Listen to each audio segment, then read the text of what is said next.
Well, being human, I guess even being able to ask that question to yourself is a bit of a sign that you're in the human sphere. I mean, and to me, it's about being able to take a step back, step beyond the immediate, and to be able to wonder about the possibilities and the connections and relationships between things around you. I think that avenue of our thought is what sets us aside and makes us human. Listen to the On Being Human podcast at Apple Podcasts and now on Spotify.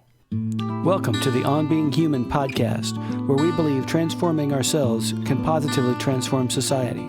Your host, Brandy Fleck, has the honor of exploring the human condition with real people who bravely share their personal stories of adversity, healing, joy, and more.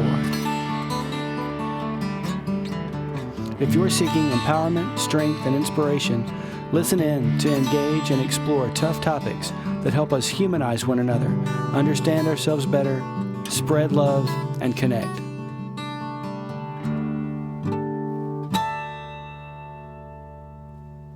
Welcome back this week to the On Being Human podcast. I'm your host, Brandy Fleck. I feel like we're living in pretty bizarro times with the recent coronavirus scare that's sort of a global problem.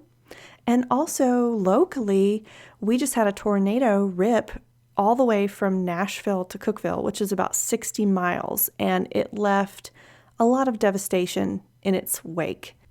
In times like these, it's really nice to see everyone banding together to heal and to pick up the wreckage and make the best of a bad situation, and I'm really proud of my local community.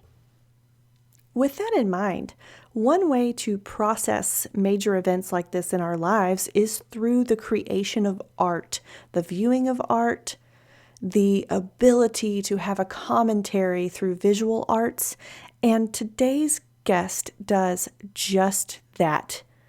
We're now going to hear from Ben Minnis, a sculptor from Eugene, Oregon. Ben, welcome to the show today. I am so excited to have you here. We've known each other for quite a while, and I was so happy to see that you have started sculpting and selling your art. So it's great to have you here. But how are you doing today? I'm doing great. Thank you so much, Brandy. I'm really excited to be here and chat with you and your audience about the essence about being human. And I'm excited just to connect with you about this. And of course, I'll entertain any questions about my art, but I'm just happy to be talking to you. Awesome. Well, thanks. Real quick before we dive into the real meat of the episode, how about can you introduce yourself for our listeners, give them some background info about who you are and what you do? Sure.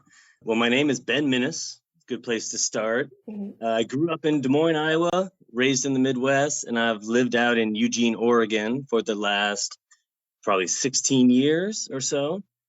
I always saw myself as an artist growing up. I certainly never thought about what job I was going to get or what I was going to become is in that kind of context.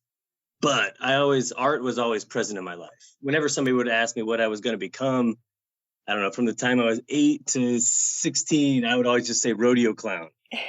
Even though I never really, I didn't like love the rodeo. I'm sure I would just get hurt.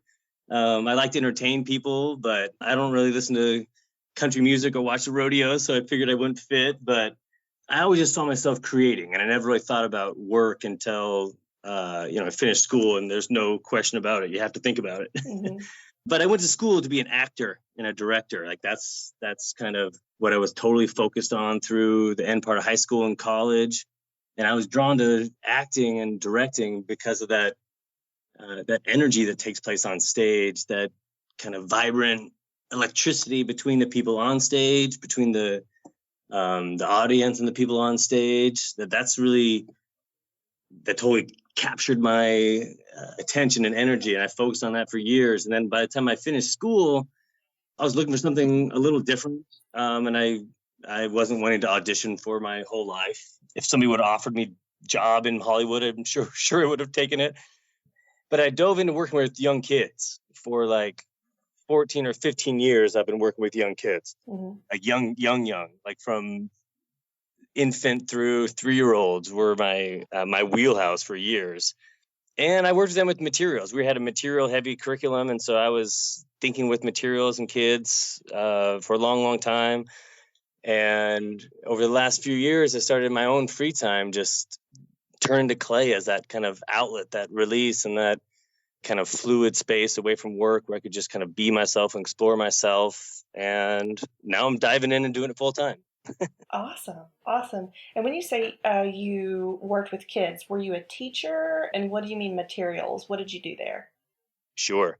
Yes, I was a teacher. I was a teacher for like 9 years, probably in a preschool setting at the University of Oregon. And yeah, so I was a teacher, but when working with 0 to 3 crowd, I wasn't burdened with them having to learn everything that I know. It was more about living as you learn and kind of living in the moment and facilitating kids' experience together, their first experiences of the world. Kids are built to learn and built to explore and experiment. So for me, it was really about creating context and being a kind of a co-explorer with them as opposed to like a all-knowing teacher.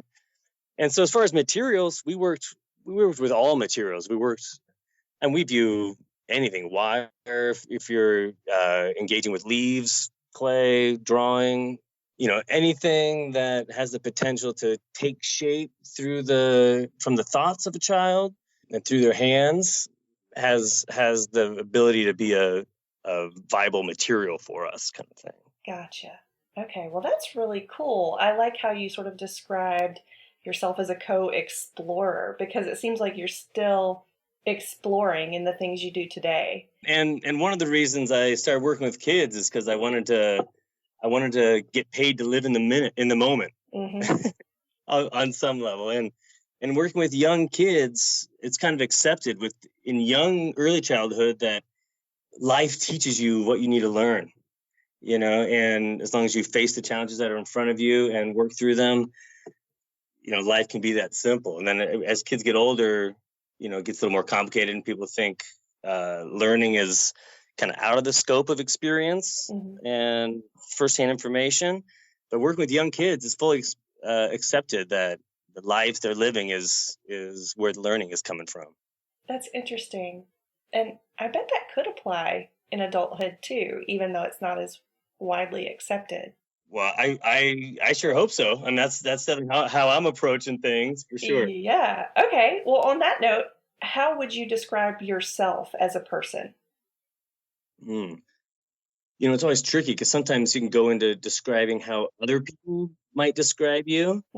So I'll try to avoid that. Okay. But I see myself as creative and curious and compassionate. I'll try to stick with C's here. No. My creativity and my curiosity have always been my kind of guiding post. But I'm silly. For myself, I like to just play with the possibilities of what's in front of me.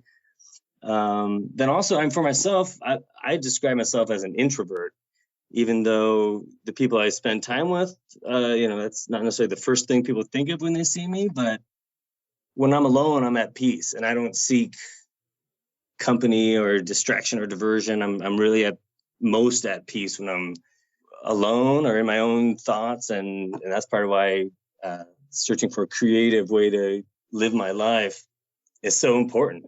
I love being around people. When I'm actually with people, I love it, but the idea of it is always a little daunting. So I'm always I always see myself as an introvert because I'm most drawn to those moments. But gotcha. That's me in a bit of a nutshell. All right. Well, very good. So let's dive a little bit deeper than that, and please tell us what inspires you in general. Well, I'd say in general, it's kind of a sense of connectedness. For me, especially as far as inspiration in a creative realm, and even just in general, moments of silence in nature for me are my most clear moments of inspiration, and when I feel the most fully connected to both myself and my surroundings. That's kind of it. It's that simplicity, that moment in nature when you can just watch a little ant diligently doing its business and suddenly realize the distance between yourself and that ant vanishes, and you can really empathize and see yourself in that routine, the struggle and process of being. And that's, for me, that's what really inspires me, is finding that, getting down to that essence of just being. Wow, that was really awesome, Ben. I hadn't thought about it like that. That's really cool. And to like empathize just with other beings that are doing, even though it's an ant, it can do things.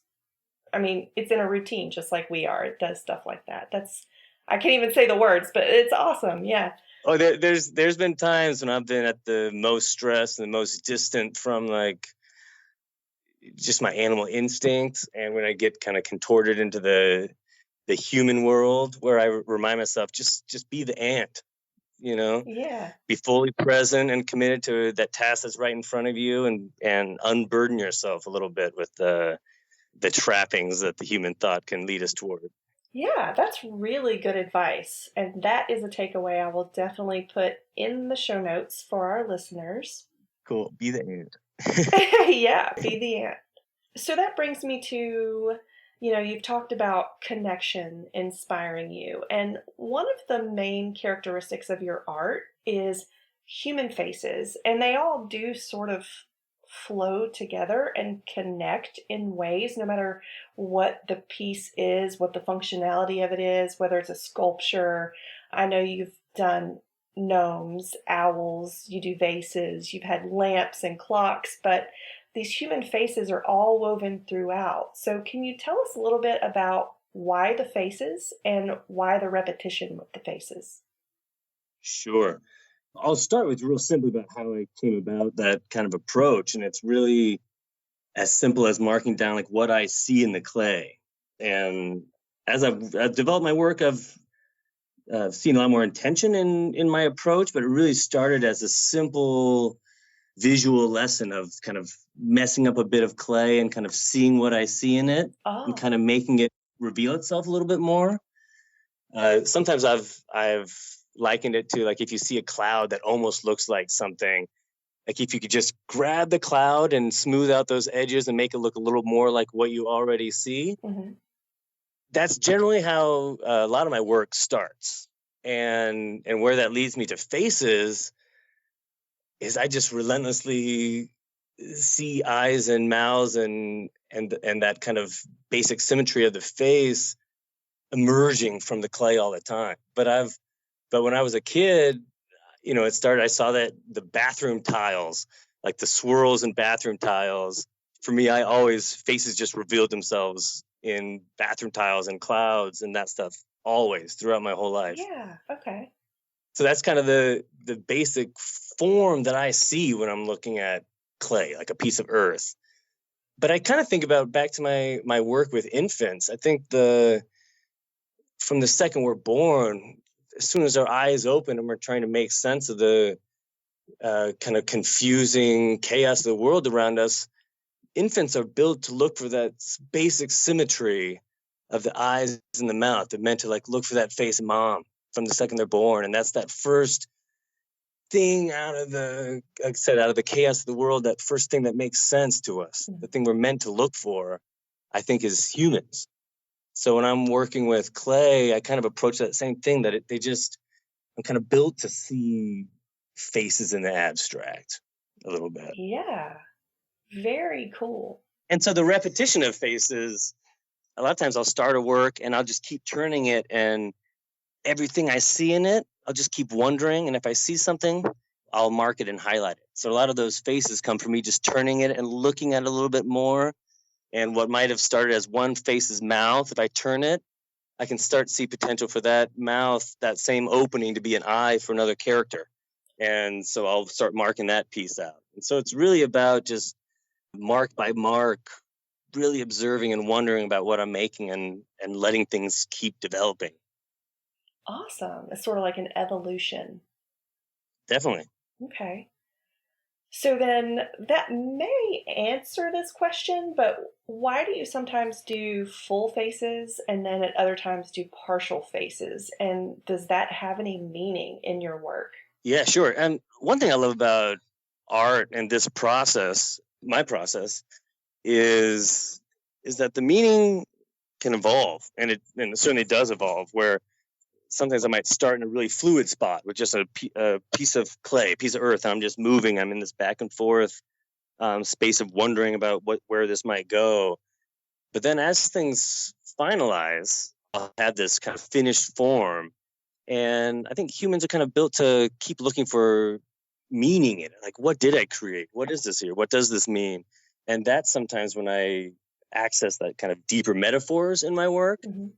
And so a lot of times I'm playing with, like, if there's one key central face that has a lot of smaller faces kind of within it or behind it or coming out of it, a lot of times that's kind of playing with this idea of, like, the central face is the thinker, and that all these other faces reveal the other kind of selves and thoughts and complicated bits within us. Mm-hmm. So sometimes I'm playing with that, about the complicatedness of what one individual is really a combination of so many different complicated things. And other times I'm trying to show things like I've sculpted the world and a lot of different full objects that are made out of kind of a mosaic of a lot of people. Mm-hmm. And a lot of times that's more exploring the interconnectedness of us all, and how the lines between us can kind of fade when we zoom out and realize our common struggle and our common experiences. I love it. That is awesome. So that's why sometimes the individual identity is kind of obscured, and it's kind of the communal portraits that I kind of make. Yeah, I can totally relate to all of that. So it's really interesting to hear how you're putting it to words and describing it. And I want to bring up too, you recently posted a picture of this, it was like this head that had film coming out of the different eyes and like projects. Yep. Just tell us a little bit about that one, because can you just describe it for us and tell us what's happening with the projections? Yeah, for sure. Well, it's basically a bust of a human, like from the shoulders up. And the head, especially the back of the head, is all carved out with a bunch of different faces, interweaving eyes and mouths. And the back is kind of like colored roots coming up into the back of the head. Mm-hmm. And inside of all the eyes and mouths in the head are old slides. So when the light is, and there's a lamp inside of the head. So when the light's turned on, you see images of people, places, maps, old artwork.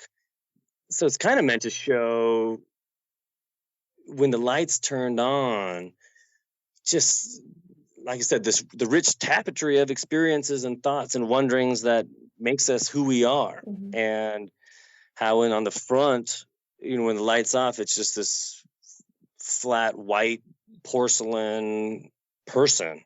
But when you turn it on, the vibrancy of what's inside and the result of all that mix of experiences becomes us. And suddenly you have this like colorful, vibrant person, where before the light was turned on was just this kind of cold, sterile bust. Yeah. Kind of classic looking. So that's kind of where I was thinking with that one. Gotcha. That's really cool too. It reminds me of something somebody else had said on the show, is that if you dive deeper into a person's story and get to know them, it's a lot easier to see them as a person and not just a face or somebody that you don't know. And it's almost like if you took the time to learn somebody's story, you would realize what they've been through, and you could show more compassion and things like that. So it reminds me of that. And then the roots, the colored roots that you talked about, also remind me of wires. Are you saying Sure. anything about like our technology and our information age society at all? I wasn't consciously. I have a couple other ones that I've kind of played with that idea of technology and like the person. Mm-hmm. Like I've made one that's just called Dumb Phone. That's kind of like a smartphone, but all the little apps on the screen are like these lonely faces, mm-hmm. lost looking faces. In that one, I kind of almost viewed it.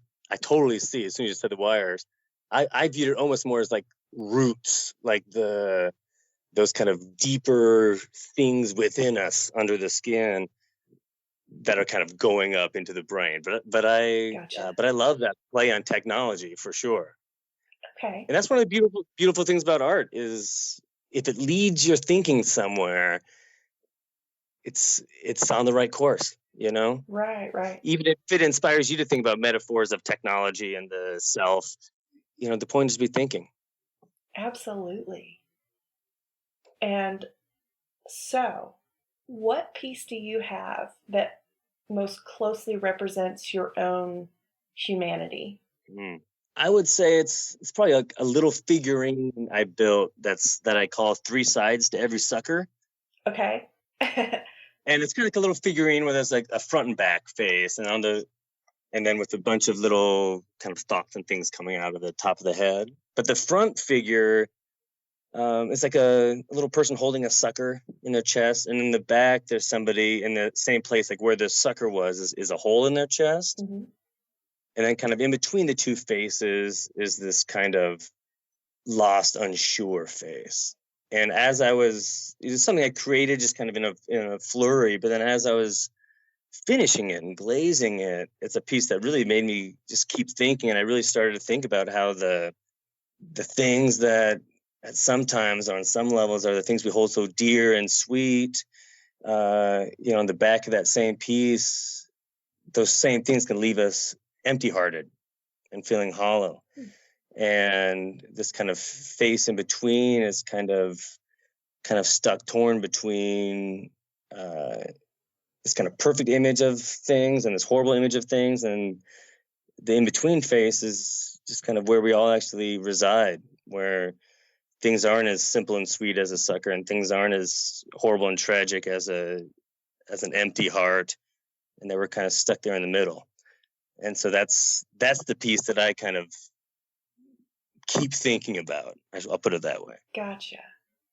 Okay, well, that's interesting. And so our listeners can relate to you on that level. Can we back up a little bit and you tell us what's your life story? I mean, I know that's big, but Sure. Yeah. Yeah, well, my life story, well, like I said, I grew up in the Midwest. I grew up in Des Moines, and had a totally normal childhood and all that. But I definitely had a period in middle school where all my friends in elementary school went to a different school than I did, where I felt like I stayed the same person, but I had way less connections. I was way more on my own. All my friends were gone. I didn't really make new close friends for probably like 5 years. So I had this big period of my life where I had a lot of acquaintances at school. I'd be silly and stuff like that.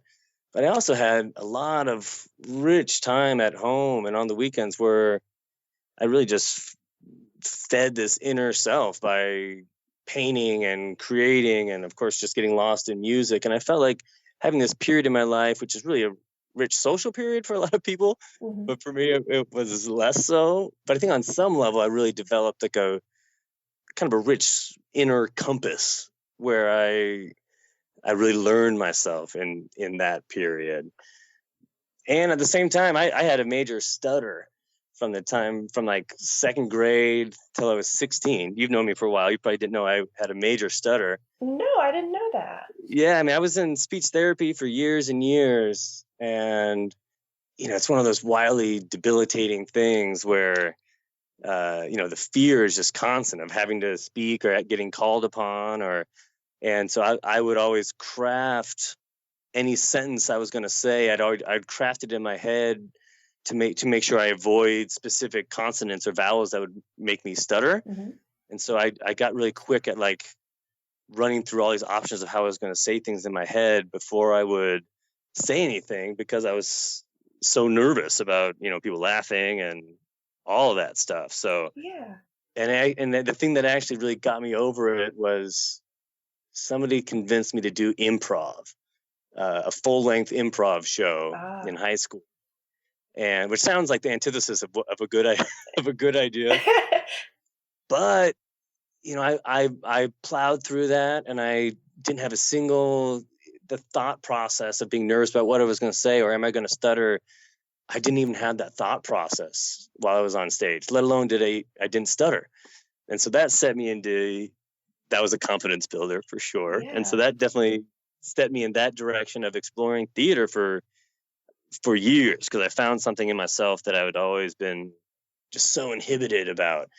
And I found in theater a way to really be out there. And then eventually I got less focused on I need to be out there, I need people to see me, and less exhibitionist.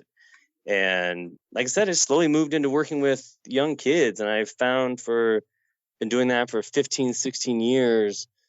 And I found so much more than I ever was looking for. Like I said, I was just looking to get paid to live in the minute. Mm-hmm. And I found like this really rich way to contribute to and gain from community. So that's been a beautiful thing. And then this year, we've always had a policy where you can take a year off and get your job back. So I decided I'm going to take a year off and see how far the sculpting thing can take me and open myself up to the mystery in the future a little bit. Yeah, that is really brave. I just think it's courageous, and I admire that. Oh, well, thank you. It still might be a bad idea. But I don't know. I mean, I feel like you're doing a great job. I'd love to check in later and see how it's going too. But real quick, when you did the first improv event, were you surprised that you didn't stutter? Yeah, I mean, I'd always been silly. Like that, I always had a little bit of a class clownness where I can sit there and craft a little joke in my head and then say it out loud with confidence and kind of slurk back into my into my little shell. Mm-hmm. So I knew I could be funny in front of people and whatever. But I was definitely nervous, but somehow this idea of performing kind of pulled up my bootstraps a little bit, and I was more nervous to sit in math class and get called and try to read out a word problem than I was to go up on stage. Yeah. So there's something about just diving in. You know, it can take you 10 minutes to get into a hot tub if you're anxious. Each little inch you put in, it can feel torturous, or you can just dive right in and be like, "Oof, this is nice." Yeah. Okay. And I don't know much about stutters, but I would like to know what causes it and what makes it go away. I mean, what's behind that? Yeah. Well, I mean, that's, it's probably above my pay grade a little bit as far as having like the answers for that. So I don't want to, speak for all stutterers, but it seemed to me, the experience of it for me, I should say, was definitely like a disconnect between the rapid firing within my brain and how fluid that flies out the mouth was really the issue, because my thoughts were always so almost like overly complicated and quick that whatever part of my brain would throw it into verbal language would get held up a little bit. I don't know, like I said, I don't know all the specifics about why and how, but that's definitely the way it felt. And so a lot of the speech therapy is about slowing down, trying not to be nervous, Mm-hmm.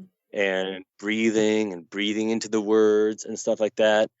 And that, I was in therapy for years, and that stuff did help a little bit, but it wasn't until I kind of fundamentally like found a way to put myself in a situation where stuttering didn't feel like an option. And it wasn't, I don't know. I don't know what, because it literally just pretty much stopped there. Mm-hmm. I mean, I still catch myself a little bit here and there, but nothing like a true stutter like I had. Yeah. That, I mean, for me, like, it's hard to know what came first, because sometimes it can be about nerves, but then if you stutter and you're afraid of people making fun of you, that makes you even more nervous. So it's kind of a self-fulfilling prophecy or a cycle kind of thing. Yeah. So for me, it was really about finding some way to come to peace with letting my inner world really just be out there also, and not trying to hold it back or edit it or anything like that. Once I was in that spot where I had the confidence to be like, everything on my mind, I'm going to throw it out to you right now. And then when that worked, I'm like, okay, I'll do that a lot. Yeah. Oh, that makes sense. That makes sense. Well, thank you for explaining that to us. Sure. And what about your journey got you to the point of deciding you wanted to take like a year-long sabbatical? Sure. I guess sabbatical is the right word there. Yeah. I mean, I think on some levels, I think sabbaticals It might be a paid venture if that's the case. If that's the case, I'm not on sabbatical. But yeah, it's pretty much a sabbatical. So what got me to this point? Like I said, I was always a creator first. I mean, I was always just took tons of art classes, and whether it's painting, drawing, jewelry, all that stuff, and then diving into theater. But I never thought it was something that I like have to do or I have to make money at. I mean, I knew I was going to be doing it, but I never felt like I had to find a career for this. So I didn't. I went to school for it, but it wasn't until I was done with school that I really realized that this was supposed to be about jobs and it wasn't just theater camp. Mm-hmm. And then but like I said, I've been working with kids for the last 15 years, and more I started turning towards feeling this need to create, need to focus on creating more than just on the sly when I can get an unstressed moment away from work. But I wanted to reorient myself more fundamentally as a creator first, and not in my work. For the last 8 years, I've been an administrator at the school. So I become more of a manager of things more than a creator of things. Gotcha. And I think at this point in my life, I needed to give it a shot. And I realized I'd never actually put myself out there to see if I could make a living on my creativity, make a living on the things I can generate with my brain and hands. Mm-hmm. So I'm trying. Awesome. So on your website, you've described your artistic process as a conversation with the clay. And you sort of talked about that earlier. It's like you discover as you go and it's an evolution. But can you tell us in more detail how a conversation would go? For example, what do you think and feel as you're discovering what needs to come next? Yeah, and I mean that's that process of discovery and feeling and wondering. For me, I want to keep that alive the whole time I'm working on a piece, and so and that's what keeps it interesting, because I'm wondering what's going to happen next the whole time I'm working on a piece. So a lot of times, as far as the dialogue, it can kind of start both ways. When I first started sculpting, it was always the conversation would start from the clay. So I would literally just grab a piece, mess it up with my hands, make it so it's just full of bumps and weird pieces, and just turn it until I saw something. And then once I saw something, like I said, I would try to clarify that in the clay a little bit and solidify what I was seeing. And then I would step back a little bit and be like, okay, so now what is the clay telling me? Now what do I see? So that's the kind of dialogue, is like listening to the clay and then acting a little bit and then listening. Mm-hmm. And so each step, my actions are dependent upon what the clay is doing and what I'm seeing in the clay. But there's other times I'll kind of do the opposite, where just today I sculpted a duck because I was out on a hike the other day and saw this profile of this duck, and it totally looked like a face within the side of the duck. Mm-hmm. So anyway, that kind of inspired me. So in that way, like, I threw the first pitch. I took a big chunk of clay, like, I'm going to work on a duck. And so I made this big basic form, but then I looked at it, so I threw the first pitch, or the first start of the conversation, like, you're going to be a duck, clay. and then it showed me, based on all the little bumps and movements, I started seeing things in it. And then the dialogue back and forth started. But, so sometimes I'll start the dialogue and kind of force my ideas upon the clay at first. Mm-hmm. And then other times it's not like that at all. Gotcha. I can't start a piece and have it inch by inch define this is exactly what it's got to be, because then for myself, that takes me out of this kind of fluid process with the clay, and then I'm just trying to pigeonhole it and contort it into something, and then I'm chasing some old idea I had instead of living in the moment with what am I seeing, what am I feeling right now. Awesome. That totally makes sense and connects to everything else you've said. And it sounds to me like you try to keep that sense of wonder alive as you're creating. Yep, that's what it's all about. Okay. So what about the concept of creation and creating? What does it do for you? I mean, for me, it's those moments of creation. Those are the moments when I feel most like fully in the present, where all my thoughts and intentions completely merge into the now, and they're required. I'm not just present watching what's happening, but they're fully engaged in the process of happening and in this discovery of what will be. And so that's basically, I mean, the concept of creation is it for me. It's the act of creating. Once a piece is done for me, like I'm done with it. It's a process that I've engaged in, and then once I keep turning a piece and I don't see anything else, doesn't give me any more ideas for where else to go, it's done. And that's how I know a piece is done, when it doesn't tell me anything else. Gotcha. So what do you think art does for your specific customers? I mean, hopefully it brings a piece of beauty and wonder and thoughtfulness into their homes. I hope the people that do have my sculptures in their homes, I hope it's something that it's not just, there it is, it's a pretty little thing on the shelf. I mean, for me, I'm hoping that it catches their eye, that they keep looking at it, keep seeing new things, and keep wondering about how these faces are working together, or how this thing happened.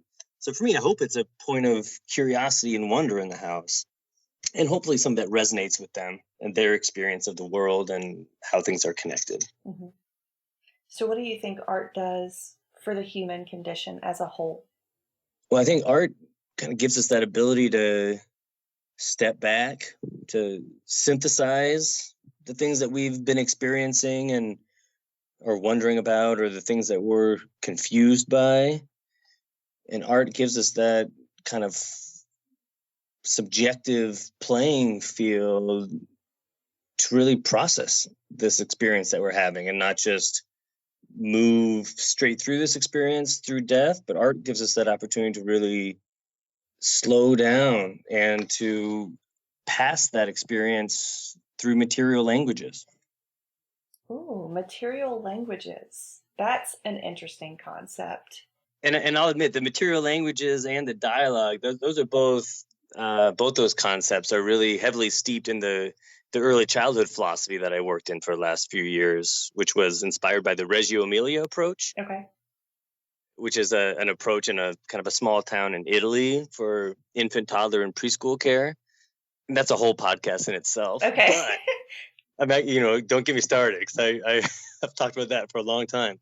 But materials and artistic languages are really central to that. So there's a poem called "The 100 Languages of Children," and in that, Loris Malaguzzi, who's the kind of the founder of this approach, pretty much, he put this poem out there as kind of like this powerful political message, kind of from the voices of children, saying that really recognizing how children can think and understand in hundreds of languages. And I don't mean verbal language is just one. So they kind of equate the language of wire, the language of clay, the language of dance, the language of movement, the language of drawing, verbal language, mathematical language. All those are kind of the fonts of knowledge, ways of knowing and ways of expressing. And so we really put all those different languages on even playing field. So reading and writing are right along with collage and sculpture and movement as far as ways of understanding the world. Well, that makes a lot of sense. It's a more holistic way to learn. And each language just has its own qualities. So if you're let's say like love, like a kind of a generic topic, but if you're trying to really communicate your thoughts about love, if you're going to write a poem, that's one way. But if you could only use movement, you'd access totally different aspects of what it means, of what love means to you, and not ideas you already had in your head. Like as you're actually moving, trying to communicate love, you'll stumble upon something. And on the other hand, if you had just a hunk of clay and you had the same mandate to think about love, communicate love through this earth, the qualities of love that you end up communicating are going to be totally different than what you wrote in your poem and what you express in your dance. So each language really has its own ability to help you understand and help you communicate that understanding. Yeah, that's awesome. My work with early childhood has totally inspired my thinking as an artist, for sure. Gotcha. So, are there any other things you've observed about art or materials from that context, that early childhood teaching context? Yeah, I mean, I just feel like it's such a natural part of childhood is just to kind of take that object that's right in front of you and kind of decode it and explore its potential and to express everything within your little soul and spirit. Those things come really naturally for children, unless they get messages that it's unwanted and inappropriate, and then inhibition starts creeping in. But for me, children all know they can sing. They all know they can move. You know, it's kind of external ideas that or messages that they get that kind of limit the languages that they can use, to the point where they feel like all they can do is, you know, reading, writing, and arithmetic, and all of the other languages that are kind of part of the human condition don't get kind of fed and nourished. So for me, I think kids flourish in a context where they're encouraged to use all their capacities for knowing and wondering about the world. And so that's why we always flood them with materials, because we know each material that they have exposure to gives them a chance to learn something new about themselves and their surroundings. Just imagine what it would be like if that never stopped and we just had a world full of people who didn't have inhibitions about those different types of languages and expression. Oh, 100%. I mean, if you go to Reggio inspired conferences, you see thousands of early childhood teachers who themselves have been so deprived of that. And like the material workshops, which are really supposed to be about thinking about how kids experience materials, these teachers just absorb it. Like they didn't get their fix. You know, they were taught out of those languages. And suddenly when that's offered to them, you see people flourish in these languages when they would say, like, I'm not comfortable with collage. But if you're in a room full of people with random materials in their hands who are thinking and creating, suddenly it becomes, actually is okay. I can do this. And yeah, so I think it's part of the human condition. Mm-hmm. You know, like I said, so for kids, it's natural. The learning through life, the expressing through life, the being in touch with your emotions and seeking connection from others. That's so natural for young kids. And it's just one of the many, many things that we obscure as we get older. Yeah, so true. So do you learn new things about yourself when you create a sculpture? And if so, what are some of those things that you've learned? Definitely. I mean, a lot of it's kind of like what I was describing in when I talked about the 3 sides to every sucker.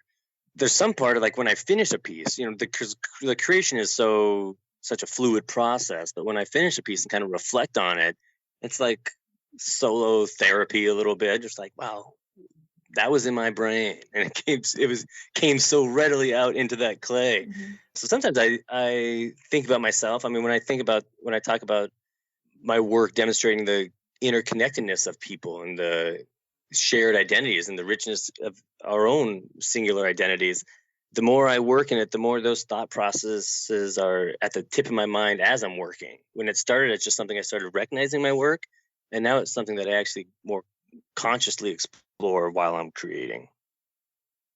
Gotcha. All right. Well, I'm sure everybody wants to know. Please tell us, where can people find you and your artwork? Sure. Well, an easy one is Instagram. I'm at Humanist Sculpture, which is, I'll spell it out for you, because sadly I'm an addict for puns, so I couldn't help but using my last name as Minnis into my website and all that stuff. So my Instagram is at Humanist Sculpture, which is HUMINNISTSCULPTURE. And then I also have a website that has most of my sculptures on it. You can get to that from the Humanist Sculpture on Instagram. There's a link, but my full website is humanistsculpturecom.wordpress.com. So it's Humanist Sculpture, spelled the same way I just did, com.wordpress.com. So there's a com in there that ideally wouldn't be in there, but Okay. It's in there. Yep. And so please check that out. And like I said, Instagram's a little easier to find, and my website is linked from there. And so I've got a lot of current sculptures that are available, but I've also been doing a lot of custom sculptures for people. And so I love talking with people if they've got an idea of something that's important to them or their family or to somebody in their family who's getting married. I love kind of thinking with people about how to make a physical three-dimensional object that might memorialize something that's important to them or somebody who's close to them. Gotcha. So you are definitely open for commissions. Yeah, of course. And like I said, I love just being in the dialogue on my own. But when I've had those times when like somebody else throws the first part of the dialogue, throws the first pitch, and then that sets my mind on a creative dialogue with the clay, I really love that too, for sure. Awesome. And where all do you ship? Is it United States or can you ship anywhere? Yes. If you really want it, I'll find a way. So far, I've only shipped around the U.S. I haven't shipped outside the U.S., but that's not a bad problem to have. I have to try to figure that out. Awesome. Okay. And then last but not least, can you leave us with some parting wisdom and just tell us what's the best piece of advice you have for our listeners? Parting thoughts is easier because then you can decide if it's wise or not. Okay. Go with that. But even the best piece of advice, I guess I'd say, wander towards your wonder. And that's definitely a process I'm on right now, where I'm trying to move towards the things that make me curious and make me wonder, trying to be comfortable with not being on a solid, clear path and let myself wander to that wonder. And I'm sure it'll continue to bear some fruit.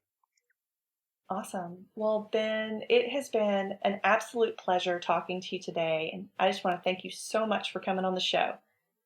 Oh, no problem, Brandy. It's great talking to you too. Thank you so much. You can find this episode at onbeinghumanpodcast.com/episodes/037. So there you have it. I hope you enjoyed this episode. Tune in weekly at onbeinghumanpodcast.com for more soul-exposing explorations of what it means to be human. Until next week, love to you all.